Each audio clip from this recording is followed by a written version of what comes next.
اگر آپ کو میری یہ ویڈیو پسند آئے تو like, comment and share, subscribe کرنا مت بھولیے۔ السلام علیکم آڈینس، ہارون رشید کی اگلی ایپیسوڈ کی طرف بڑھتے ہیں۔ دونوں لشکر جب ایک دوسرے کے سامنے آئے تب ایک خونی انقلاب رونما ہوا، اس لیے کہ عباسیہ نام کے لشکر کے سالاروں نے اسماعیل بن قاسم اور علی بن عیسیٰ کے لشکر پر کو حصاروں کا وقار لہو لہو کرتے، جان کنی کے لمحات زمین پر خون کی خیرات بانٹتی، سنگریزوں کی بارش تن تہذیب کو زخم کر کے ہر عزم کو ہلا دینے والی قضاء اور قاتلوں کی تسکین کے باب کھولتی، چپل کوؤں کی یلغار کی طرح حملہ کر دیا۔ دوسری طرف اسماعیل بن قاسم نے اپنے لشکر کی ترتیب عجیب و غریب رکھی تھی۔ لشکر کا وہ حصہ جو عموماً اس کی سرکردگی کے ساتھ اس کے نائب کی حیثیت سے اس کا بھائی ابراہیم بھی تھا، جبکہ لشکر کا دوسرا بڑا حصہ اسماعیل بن قاسم کے حصے کے لشکر کے پیچھے تھا اور اس کی کمانداری خراسان کا والی علی بن عیسیٰ اور یزید بن انصا کر رہے تھے۔ عباسیہ لشکر نے جب حملہ کیا تو اس حصے کو صرف اسماعیل اور ابراہیم دونوں بھائیوں نے اپنے حصے کے لشکر کے ساتھ روکا، اور وہ لشکر جس کی کمانداری علی بن عیسیٰ اور یزید بن انصا کر رہے تھے وہ غیر متحرک رہا، پیچھے ہی رہتے ہوئے کسی اشارے، کسی مناسب لمحے کا انتظار کر رہا تھا۔ عباسیہ کے لشکر اور سالار جب اپنے حملوں کی تکمیل کر چکے تب اسماعیل نے ابراہیم کے ساتھ اپنے کام کی ابتدا کی تھی، اور وہ اپنے حصے کے لشکر کے ساتھ عباسیہ لشکر پر نفس کی امید و خیالات کے ہجوم، عقیدتوں کی جہت و نگاہ، فکر کے زاویوں کو دہکتی آگ سی بدترین ہزیمت میں تبدیل کر دینے والی فطرت کے سیل بلا خیز اور وقت کی بساط کو الٹتی آندھیوں کے خوفناک دستک کی طرح حملہ آور ہوا تھا۔ جب اسماعیل اور ابراہیم دونوں بھائیوں نے دشمن پر ضرب لگانی شروع کی تب وقت کی آنکھ نے دیکھا ان بھائیوں کے پیچھے جو لشکر تھا وہ بڑی تیزی اور سرعت کے ساتھ دو حصوں میں تقسیم ہوا تھا۔ ایک حصے کی کمانداری علی بن عیسیٰ کے پاس تھی، دوسرے کی کمانداری یزید بن انصا کر رہا تھا۔ پھر دیکھتے ہی دیکھتے پہلے علی بن عیسیٰ نے اپنے کام کی ابتدا کی اور وہ اپنے حصے کے لشکر کو بائیں جانب سے نکالتا ہوا دشمن کے پہلو پر آیا، اور اس کے پہلو پر وہ ظلمتوں کے سیل میں صدیوں کی خاموشیوں پر ہلچل برپا کر دینے والے حادثوں، اندھیرے کے مسافروں کی آنکھ کو چکا چوند کر دینے والی روشنی اور قضاء کے شوریدہ سانسوں کو طرح طرح حملہ آور ہوا۔ دوسری جانب یزید بن انصا دائیں جانب سے ہوتا ہوا دشمن کے دوسرے پہلو کی طرف گیا، اور پھر اس نے فضا کے سہمے ہوئے لمحوں میں گردشی روک دینے والی آندھیوں کے جھگڑوں کو نرمی کو سختی، خوشی کو غم، اقدام کی پسمائی میں تبدیل کر دینے والی فوق الفطرت ساحرانہ رسومات کی طرح ضرب لگانا شروع کر دی تھی۔ میدان جنگ پوری طرح بھڑک اٹھا تھا، زندگی و موت و شکست، نیکی و بدی، سزا و جزا بری طرح ایک دوسرے سے دست گریبان ہو گئے تھے۔ عصیان میں ڈوبے شیطان کے بھیانک گماشتے انسانیت کو عریا کرنے کا رقص شروع کر چکے تھے۔ انسانی نعشیں زمین پر اس طرح گرنے لگی تھی جیسے چٹانوں پر نازک آبگینے گر کر کرچی ہو جاتے ہیں۔ 400 روتی رلاتی آہیں زندگی کو ادھیڑنے لگی تھی۔ موت زہر اپنے زیر اگی سایوں رینگتے خوفناک ازدہائی پرک دپاک بن کر قدرت کے قہر کی طرح آدمیت کی رگ رگ سے خون چوسنے لگے تھے۔ قضاء کی موجیں 400 مرگ کے اندھیرے بھنور کھڑے کرتے چلے گئی تھی۔ عباسیہ نے بڑی شدت سے حملوں کی ابتدا کی تھی، لیکن جب اسماعیل، علی بن عیسیٰ، یزید بن انصا اور ابراہیم نے جوابی کارروائی کرتے ہوئے انہیں اپنا رنگ دکھانا شروع کیا تو اپنی شجاعت، اپنی مردانگی اور اپنی عسکری ممارست کے علم کھڑے کرنے شروع کر دیے۔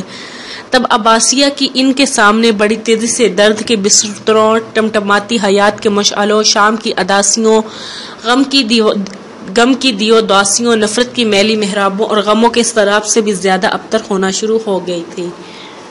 چند ہی سماعتوں بعد عباسیہ کو بدترین شکست ہوئی اور وہ بھاگ کھڑے ہوئے۔ اسماعیل، ابراہیم، علی بن عیسیٰ اور یزید بن انصا نے اپنے پورے لشکر کے ساتھ پوری طاقتور اور قوت کے ساتھ ان کا تعاقب شروع کیا۔ یہ تعاقب آہستہ آہستہ ہولناکی اور خوفناکی اختیار کرتا چلا گیا۔ جو تعاقب کا طول پکڑتا گیا عباسیہ کی مذہبی بدبختی میں اضافہ ہوتا چلا گیا، اس لیے کہ ان کی پشت پر صرف علی بن عیسیٰ اپنے حصے کے لشکر کے ساتھ رہ گیا تھا۔ اسماعیل بن قاسم اور یزید بن انصا اپنی رفتار تیز کرتے ہوئے اپنے لشکروں کے ساتھ ان کی دائیں بائیں پھیلتے چلے گئے تھے، اور ادب بھاگنے والے عباسہ لشکر کا پشت اور دونوں جانب کے پہلوؤں سے سرطفا کو قتل عام شروع ہو گیا تھا۔ اس طرح فضل برمکی نے اپنی حفاظت کے لیے خراسانیوں پر مشتمل جو لشکر تیار کیا گیا تھا جس کا نام اس نے ابارسہ رکھا تھا۔ اس نے جنگ کے دوران مکمل طور پر اس لشکر کا خاتمہ کر دیا۔ اسماعیل اور علی بن عیسیٰ اپنے لشکر کو لے کر جب اپنے پڑاؤ میں لوٹے تو پڑاؤ میں ایک واویلا مچا ہوا تھا۔ لشکر میں جو شامل جو عورتوں میں پڑاؤ میں موجود تھی بہت سی رو رہی تھی۔ صورتحال یقیناً اسماعیل، ابراہیم، علی بن عیسیٰ اور یزید بن انصا کے لیے پریشان کر دینے والی تھی۔ تغیل اپنے لشکر کے ساتھ جب پڑاؤ میں داخل ہوا تو اس نے اپنے لشکریوں کو تو آرام کرنے کا حکم دے دیا۔ لشکری اپنے اپنے خیموں کی طرف چلے گئے۔ اس دوران کچھ عورتیں بڑی بے خبری سے بھاگتی ہوئی اس طرف آئی جہاں اسماعیل، ابراہیم، علی بن عیسیٰ اور یزید بن انصا چھوٹے سلاروں کے ساتھ اپنے گھوڑوں پر سوار تھے۔ جب عورتیں ان کی طرف آئی تو اپنے گھوڑے سے اتر گیا۔ اس کی طرف دیکھتے ہوئے باقی سب لوگ بھی اتر کر کھڑے ہو گئے۔ وہ عورتیں جب قریب آئی تو قبل اس کے کہ ان سب سے کچھ کہتی، بڑی پریشانی اور رضامندی میں انہیں مخاطب کرتے ہوئے اسماعیل سے نے پوچھ لیا، کیا ہوا؟ یہ لشکر میں شور و واویلا کیوں مچا ہوا ہے اور کچھ عورتوں کی رونے کی آوازیں کیوں آ رہی ہیں؟ اس پر ایک عورت آگے بڑھی اور اسماعیل کو مخاطب کرتے ہوئے انتہائی دکھ، پریشانی اور فکر مندی میں کہنے لگی، امیر غضب ہو گیا۔ جس وقت آپ لوگوں نے دشمن کو شکست کی دی، دشمن بھاگا اور اس کے تعاقب میں آپ لوگ کھڑے ہوئے، تب کچھ مسلح جوان ہمارے پڑاؤ میں داخل ہوئے۔ انہوں نے آپ کی بیوی شازیہ کو اٹھا لے جانا چاہا۔ وہ شازیہ کو زبردستی اٹھا کر گھوڑے پر بٹھا بھی چکے تھے اور جس وقت بھاگنے لگے تھے تو پڑاؤ کی عورتوں کو اس کی خبر ہو گئی۔ پڑاؤ کی بہت سی عورتوں نے تلواریں سونت لی اور ان کی راہ روک کر کھڑی ہوئی۔ ان کے ساتھ کشمکش ہوئی۔ اس کشمکش میں وہ شازیہ پر حملہ آور ہو کر اس کا خاتمہ کر دینا چاہتے تھے، لیکن پڑاؤ کی عورتوں نے ایک دم حملہ آور ہونے کی وجہ سے وہ شازیہ کا خاتمہ تو نہ کر سکے پر اسے ایسا نقصان پہنچایا کہ بیچاری کو اپاہج کر دیا ہے۔ اس کی ایک ٹانگ پاؤں کے قریب سے کٹ گئی ہے۔ پڑاؤ کے اندر جو طبیب تھے انہوں نے زیادہ خون نہیں بہنے دیا، بروقت پٹیاں باندھ کر خون تو روک دیا ہے، لیکن وہ اس وقت سخت اذیت اور کرب میں ہے۔ طبیب نے اس کے آرام و سکون اور درد میں کمی کے لیے اس کو دوا تو پلائی ہے۔ امیر، اس وقت شازیہ کو آپ کی سخت ضرورت ہے۔ یہاں تک کہنے کے بعد لمحہ بر لمحے کے لیے وہ عورت رکی، پھر کہنے لگی، اس حادثے میں انابا نے بھی کشمکش اور مزاحمت کی تھی لیکن وہ بچ گئی ہے، وہی شاید شازیہ کو سنبھالے ہوئے ہے۔ حملہ آور ہونے والے تعداد میں 3 تھے اور تینوں کی نعشیں اس وقت امیر آپ کے خیمے سے ذرا فاصلے پر پڑی ہوئی ہیں۔ اس موقع پر اسماعیل بن قاسم کچھ نہ بولا، لگتا تھا اسے چپ اور سکوت کا مرض لاحق ہو گیا ہو۔ پھر بڑی تیزی سے وہ اپنے خیمے کی طرف بڑھا تھا۔ ابراہیم، علی بن عیسیٰ اور یزید بن انصا اس کے ساتھ تھے۔ جب وہ چاروں خیموں میں داخل ہوئے تو انہوں نے دیکھا نعش کی صورت میں شازیہ بستر پر پڑی تھی۔ اس کا بستر لہو لہان تھا، بائیں ٹانگ پر پٹی بندھی ہوئی تھی، پاؤں کٹ چکا تھا۔ پڑاؤ میں کام کرنے والے 2 طبیب اس کے پاس بیٹھے تھے، ایک طرف ابراہیم کی بیوی انابا بیٹھی رو رہی تھی۔ جو ہی اسماعیل بن قاسم اپنے 3 سالاروں کے ساتھ خیمے میں داخل ہوا، خیمے میں پہلے سے بیٹھے طبیب اٹھ کھڑے ہوئے، ان کی طرف دیکھتے ہوئے انابا بھی کھڑی ہو گئی۔ اچانک انابا حرکت میں آئی، بھاگی اور پھر بیچاری اسماعیل بن قاسم کے شانے پر سر رکھ کر بری طرح رونے لگی۔ اسماعیل نے اس کے سر پر ہاتھ پھیرا اور اسے علیحدہ کیا، ایک طرف بٹھایا، پھر اس نے بستر پر پڑی شازیہ کا جائزہ لیا۔ اس کی آنکھیں بند تھی، بے ہوش پڑی ہوئی تھی۔ جواب طلب سے انداز میں جب اسماعیل نے دونوں طبیبوں کی طرف دیکھا تو ایک طبیب بول اٹھا، امیر، فکر مند ہونے کی بات نہیں ہے، بٹیا جلد ٹھیک ہو جائے گی، ابھی تک بے ہوش پڑی ہوئی ہے۔ میں نے اس کا زخم صاف کر کے پٹی باندھ دی ہے، اس کا کچھ دیر بے ہوش رہنا ہی اس کے لیے سود مند ہے، اس لیے کہ میں نے جو مرہم لگائی ہے، اس کے حلق میں جو دوا اتاری ہے وہ اپنا اثر اتنی دیر تک کر جائے گی کیونکہ درد میں کافی حد تک کمی آ جائے گی۔ اس طرح یہ زخم سے اٹھنے والی ٹیسوں اور درد کی شدت سے نجات پا جائے گی۔ شازیہ اپنے بستر پر بے ہوش پڑی ہوئی تھی، جب بستر کا کچھ حصہ خون آلود تھا، اس کا لباس بھی خون سے تر تھا۔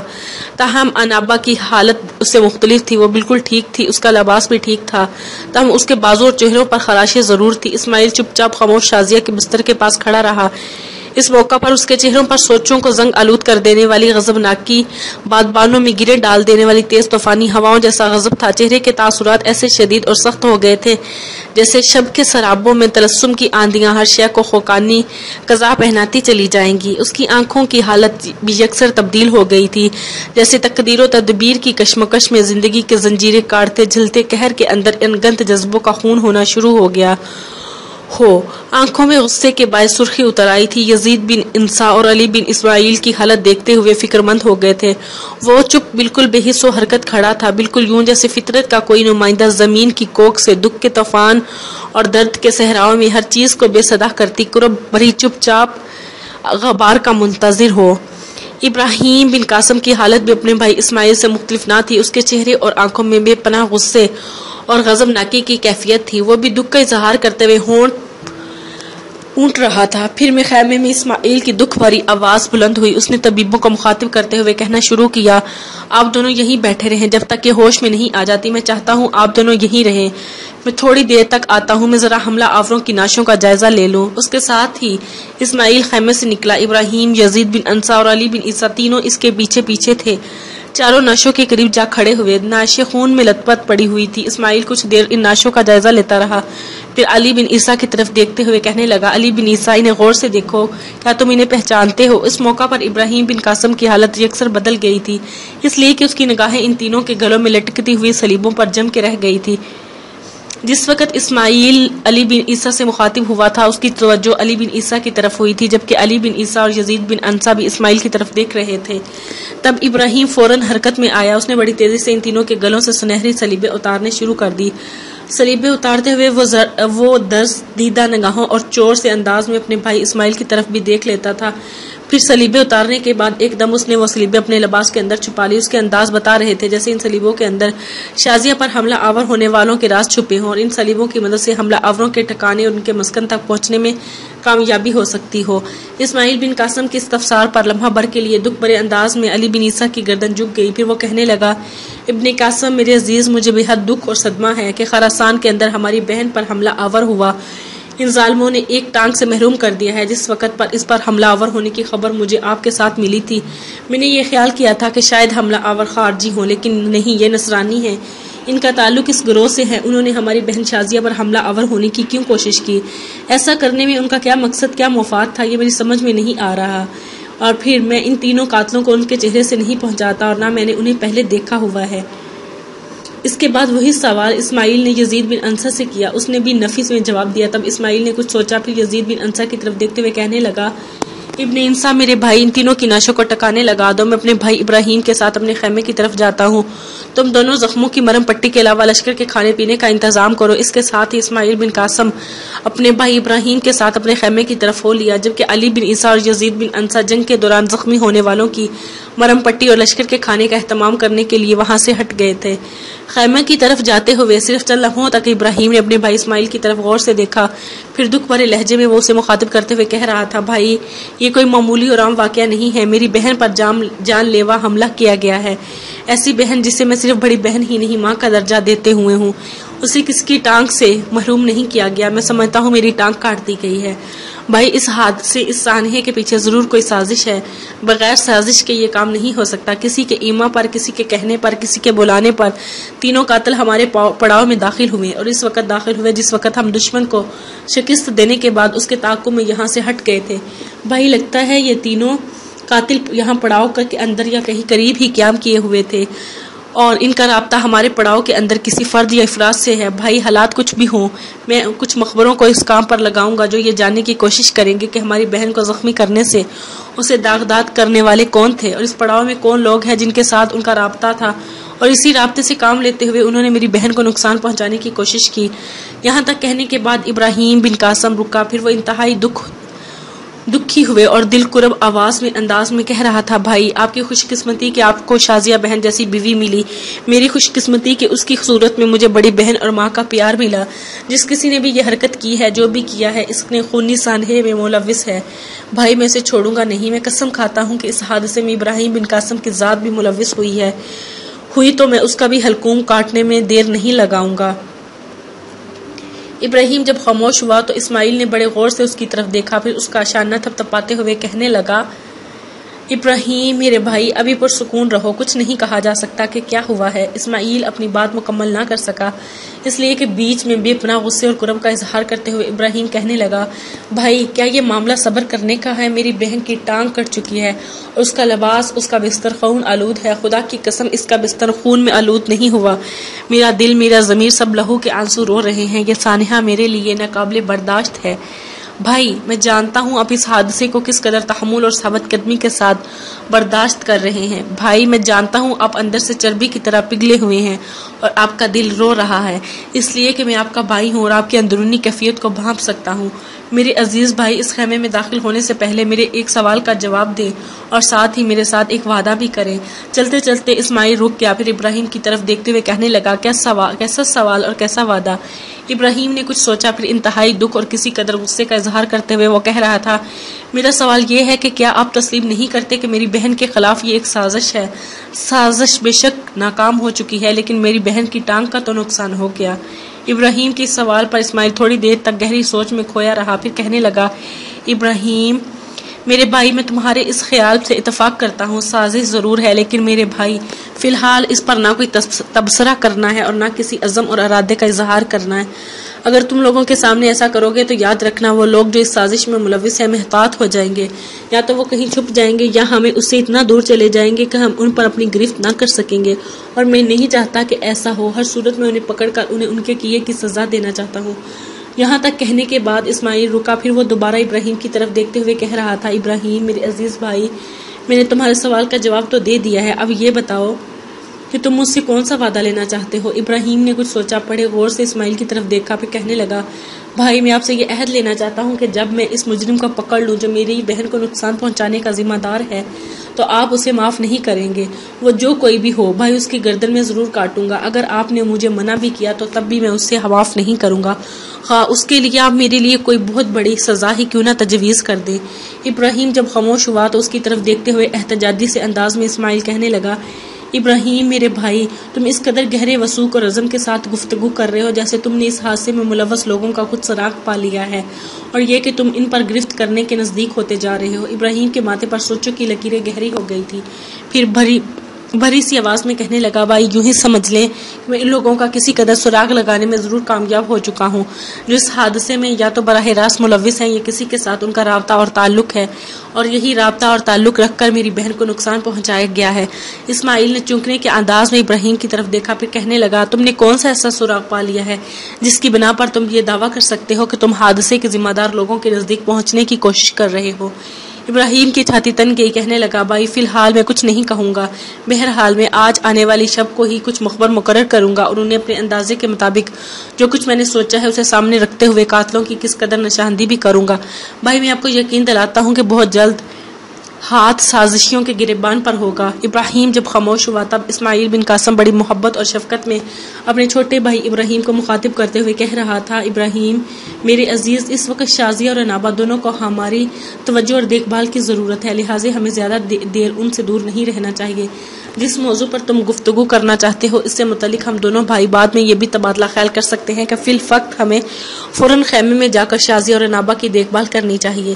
میرے بھائی ایک بات اپنے ذہن میں بٹھا کے رکھنا، جو لوگ بھی اس حادثے میں ملوث ہیں وہ میری گرفت اور اپنے اس گناہ کی سزا سے بچ نہیں پائیں گے۔ میرے خیال میں میری طرف سے تمہارے لیے تسلی کی خاطر اتنے ہی کافی الفاظ ہیں، آؤ اب خیمے کا رخ کرتے ہیں۔ اسماعیل کے ان الفاظ پر ابراہیم خوش ہوا اور مطمئن ہو گیا تھا۔ پھر دونوں بھائی بڑی تیزی سے خیمے کی طرف بڑھے گئے۔ جب وہ خیمے میں داخل ہوتے تو انہوں نے دیکھا کہ وہ طبیب جسے وہ شازیہ کے پاس چھوڑ کر گئے تھے اس جگہ بیٹھے شاید ان دونوں کی ہی آمد کا انتظار کر رہے تھے۔ انابہ شازیہ کے سرہانے بیٹھی آہستہ آہستہ اس کا سر دبا رہی تھی۔ دونوں بھائی چپ چاپ آگے بڑھے۔ جب وہ شازیہ کے قریب آ گئے تو انہوں نے دیکھا کہ شازیہ ہوش میں آ چکی تھی، اس کی آنکھیں کھلے تھی۔ اس موقع پر عجیب سے انداز میں ٹکٹکی باندھے شازیہ اسماعیل بن قاسم کی طرف دیکھے جا رہی تھی۔ دونوں بھائی شازیہ کے قریب بیٹھ کے اسماعیل بڑی غور سے، بڑی توجہ، بڑی محبت اور اپنائیت کے ساتھ شازیہ کا جائزہ لے رہا تھا۔ اس نے دیکھا اس لمحے شازیہ کی آنکھوں میں ایسی کیفیت تھی جیسے حال و فروا سے بالکل بے خبر کوئی مسافر وحشتوں کے حلقے میں پھنسا ہوا ہو، شکستہ ضمیر ہو کے رہ گیا ہو۔ اس موقع پر شازیہ کے آنکھوں میں قرب کی سی صدیوں میں گلے مل کر تمام حیثیات کو فراموش کر دینے والی اس بے منزل مسافر کی سی کیفیت تھی جو تنہا اور اکیلا گردش ایام کی نامہربانیوں کا شکار ہو گیا ہو۔ شازیہ کے چہرے پر اس وقت دھوپ کی لمبی داستانوں میں دن بھر دھوپ کے تپتے سمر، اندھیری رات اور سناٹوں کے جنگل میں گم پیلے پتوں کی بے پایا آنکھوں جیسی ہو رہی تھی۔ وہ بیچاری اس وقت سوئی منظر برہنہ پیڑوں جیسے افسردہ دھوئیں کی بوجھل سانسوں میں بیتے لمحوں کی تاثیر جیسی اداس اور زمین کی کوکھ سے نکلتے افلاس کے طوفانوں جیسی بکل ہو رہی تھی۔ اس کے لب پھڑ پھڑا رہے تھے، کپ کپا رہے تھے۔ شاید اس موقع پر اسماعیل کو مخاطب کر کے بہت کچھ کہنا چاہتی تھی لیکن کہہ نہ پا رہی تھی۔ آخر اسماعیل حرکت میں آیا۔ وہ ایک بار اس کے سر پر ہاتھ پھیرا، پھر اس کا گال تھپ تھپایا۔ پھر انتہائی محبت میں وہ شازیہ کو مخاطب کرتے ہوئے کہہ رہا تھا، شازیہ، شب کے سناٹوں میں جنہوں نے بھی ہماری خواہشوں کی آوارگی کا شکار کیا ہے، جنہوں نے بھی ہماری امیدوں کو جھروکوں کو خوابوں کی اندھیری تعبیر سے سجایا ہے، وہ مکافات عمل سے بچ نہیں پائیں گے۔ وہ لوگ جنہوں نے ہماری تمناؤں کے آنگن میں وقت کی تاریخ خواہشات بھرنے کی کوشش کی ہے، جنہوں نے اس عالم تغیر میں ہمارے جذبہ تعمیر، ہماری وضاحت جاں کو دکھ کی دھول میں روشناس کیا ہے، وہ کہیں بھی چلے جائیں، میں ان سے انتقام ضرور لوں گا۔